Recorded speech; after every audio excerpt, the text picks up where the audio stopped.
Hello, YouTube. I'm the Spaceman, and I've landed in your area one more time around. Tonight is Wednesday night. It's about, well, actually, it's not night anymore. It's about 8 minutes to 1 a.m. So actually, it's Thursday morning in the wee hours, August the 1st.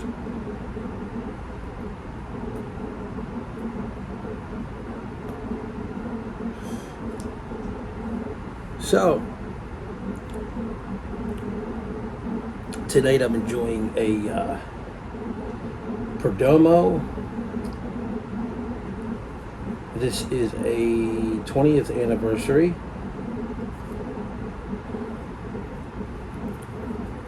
It's a Maduro cigar. Very good one.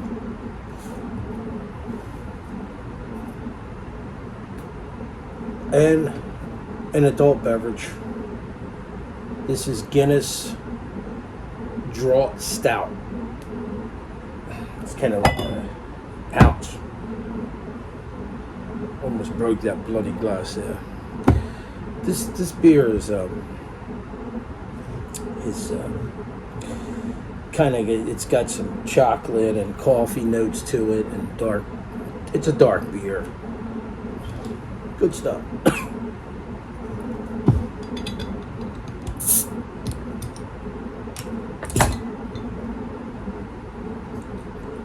Look at that.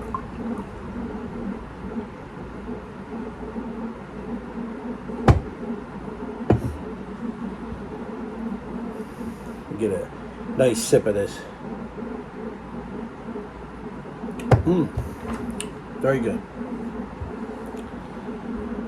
So, tonight is a concert story. One of my many, of approximately 218 concerts, I believe, somewhere in that area, 218, 220, I don't know to be exact. I haven't checked the concert history file for a while. This one is about one of my all-time favorite bands, Deep Purple. And it's about that one guy in the band, Ritchie Blackmore. Yes, Ritchie. And it's about a show that was on April 25th, 1987 at the Spectrum in Philadelphia, Pennsylvania. I was living in South Jersey at the time, southern New Jersey, in Vineland. Actually, there were two nights. It actually wasn't the second night. The second night was the 25th. It's from about, this occurred on August, watch me screw this up, April 24th. There were two shows. Okay? There were two shows. April 24th and 25th, 1987. So the first night, Deep Purple headlined both nights. A cheap version of Bad Company opened for them. Not the original band, of course. Different singer, same guitarist, Mick Ralphs, but they had some other singer, I don't remember. It was that later Bad Company that did Holy Water and all those songs, and they really weren't even Bad Company. They were just what they were, you know. So it was a very interesting night indeed. As you know, Ritchie Blackmore is known for his proverbial moodiness and little temper tantrums when things don't go quite right. And something didn't go quite right that night. I don't know if Ritchie was slightly sick or he didn't feel well. I don't know what the deal was. Bad Company came out. They played their set.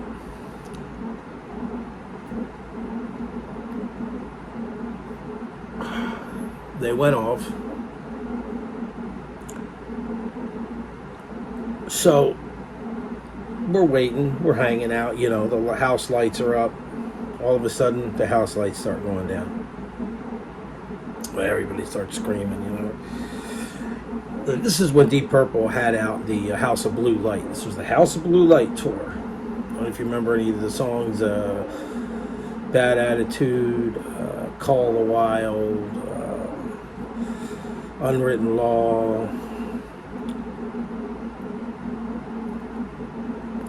Black or White, Hard Loving Woman. There was some good songs on that album. Dead or Alive. So anyway, the house lights go down.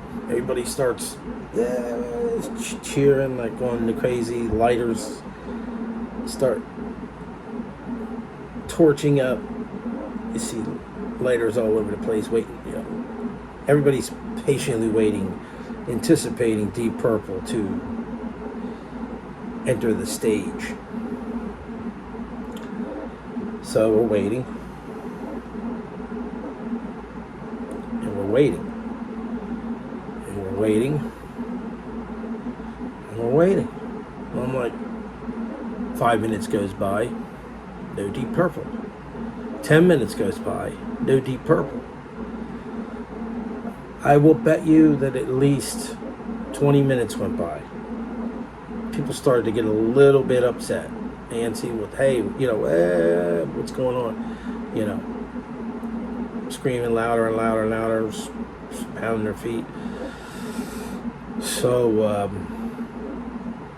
finally they come on stage and they start out with Highway Star. They opened with that number during that whole time period when they were touring, when they reunited in '84, and they started their tour in '85. And they were touring Australia in late '84, but their American tour, I think, began in early '85. So those two tours always opened for the Highway Star, even I think the next few tours after that.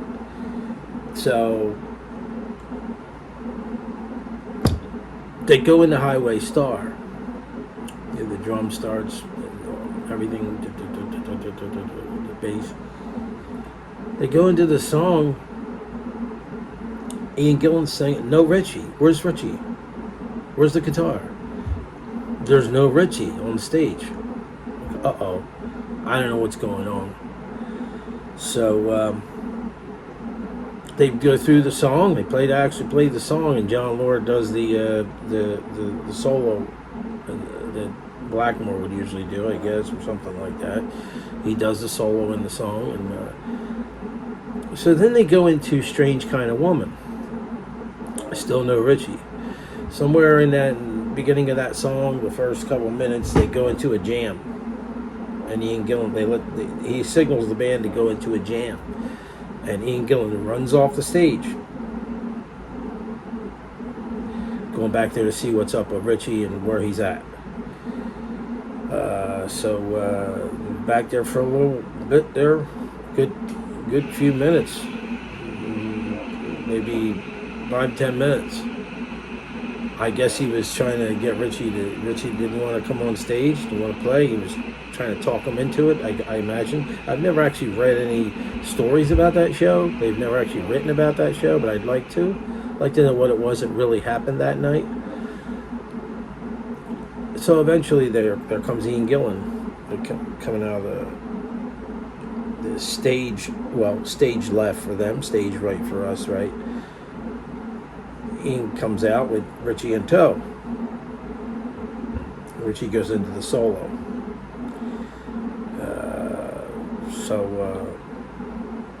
Or whatever part of Strange Kind of Woman they were playing. So everything seemed okay. They were going through their numbers. They were doing their songs.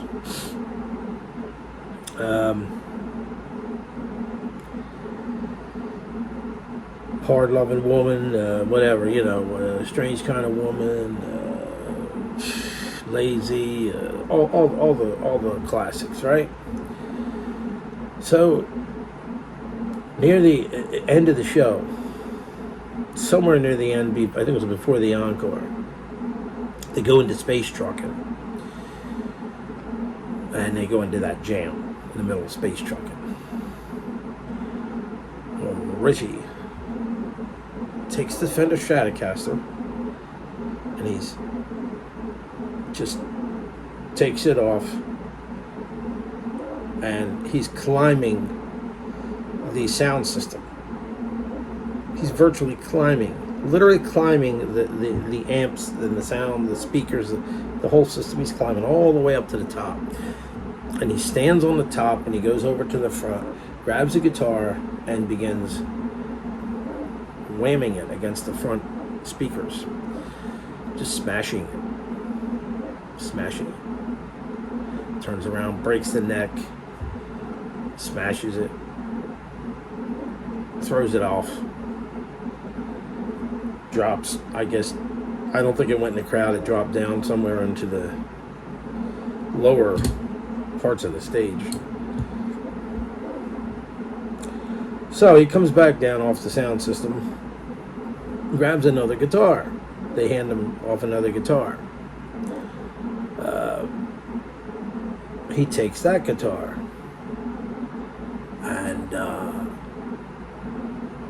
he smashes that guitar on stage. Just takes it, boom, boom, snaps the neck right off the guitar, right?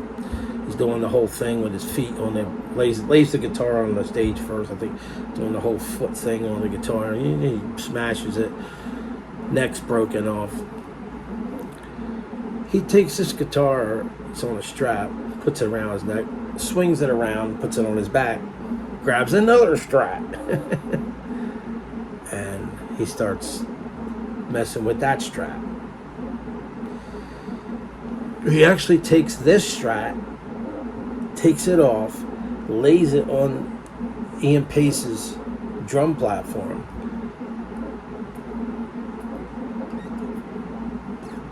and proceeds to turn the volume knobs all the way up to max. I want to say 11, but it's not Spinal Tap, so I'm going to say 10. And he leaves this thing just sitting there whining and wailing and feeding back. He grabs another guitar, and he's just going around playing that guitar. What a show. I was like, but the whole time he was climbing on the sound system, the whole time he was climbing down off the sound system, he kind of just seemed a little sluggish. I don't know if he was, a little leery of the height he was at. I don't know. Maybe he just wasn't feeling that well, or he was in a bad mood. I don't know. But Ritchie Blackmore, great guitarist, man. Great guitarist. And never a dull moment when you see them live. That was the only time out of the probably 8-9 times I saw them with Ritchie, or 6 or 7 times I saw them with Ritchie, that I saw him actually smash the guitar or guitars.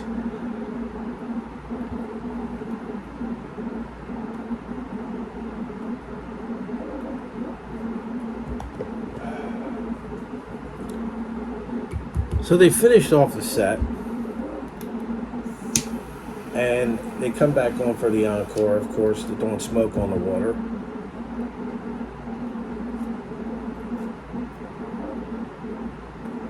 Well, right near the end of Smoke on the Water, Ritchie hands his guitar to Roger Glover, the bass player, and Roger hands his bass to Ritchie, and Ritchie's playing the bass part at the end, and Roger Glover's playing the guitar part. I thought that was kind of interesting. They kind of wanted to break up the monotony a little bit, It was a great show, really great. Even though Ritchie didn't come on stage right away, the night before he did. So I saw an entire show uncut, with guitar throughout the whole show the night before. I actually know this. I'm sorry, I did it again. This is the night before. This was the first night.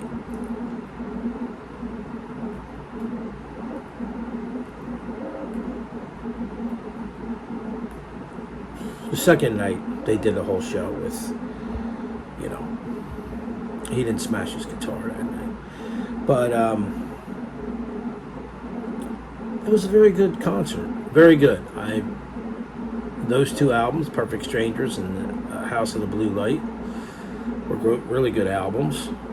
They had the Mark II lineup: Ian Gillan, Roger Glover, John Lordy and Pace, and Ritchie Blackmore. The classic Mark II lineup. And it was really great seeing them live once again. I had seen both nights in 1985 when they did the Perfect Strangers tour at the same venue. And one night Jafria opened, and it was a couple months later they came back again, and Girls School opened, and I had third row from the stage. Boy, that was wild, being that close to Ritchie Blackmore, feeding back with his guitar and everything. I had my head turned slightly this way, standing up on my chair, and man, the sound, my ear was ringing for like 2 or 3 days. That's how loud they were. And they were even louder when they came back. So yeah, it was a great concert, and really interesting.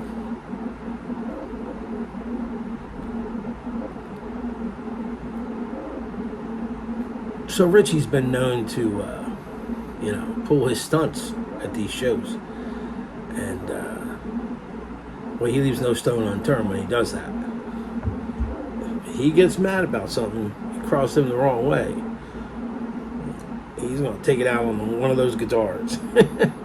One of those guitars is going to end up in a scrap heap or out in the audience in somebody's arms. So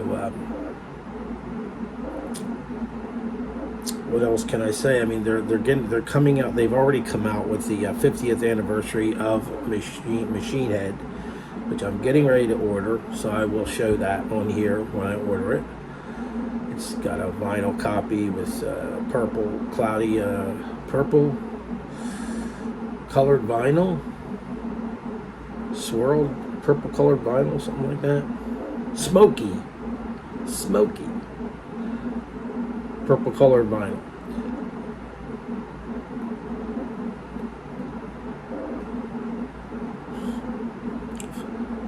But I have more stories about Ritchie at other shows, and I will share them with you in another video in the future.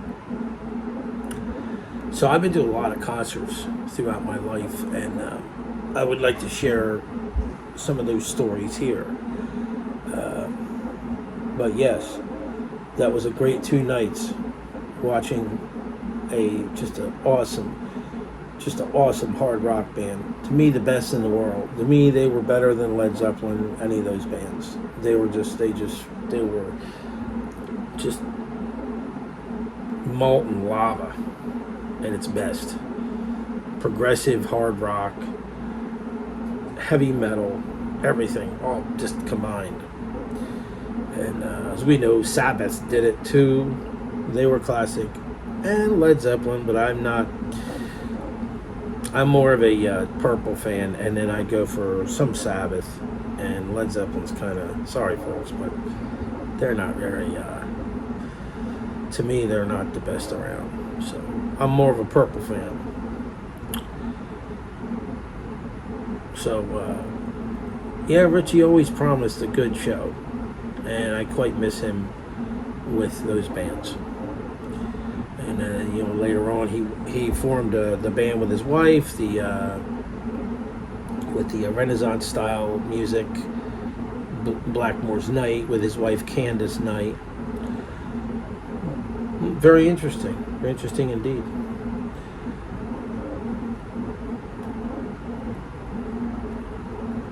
Let's see, what else can I say about Ritchie? Well, I don't know. If I think of anything else, I'll share it in another video.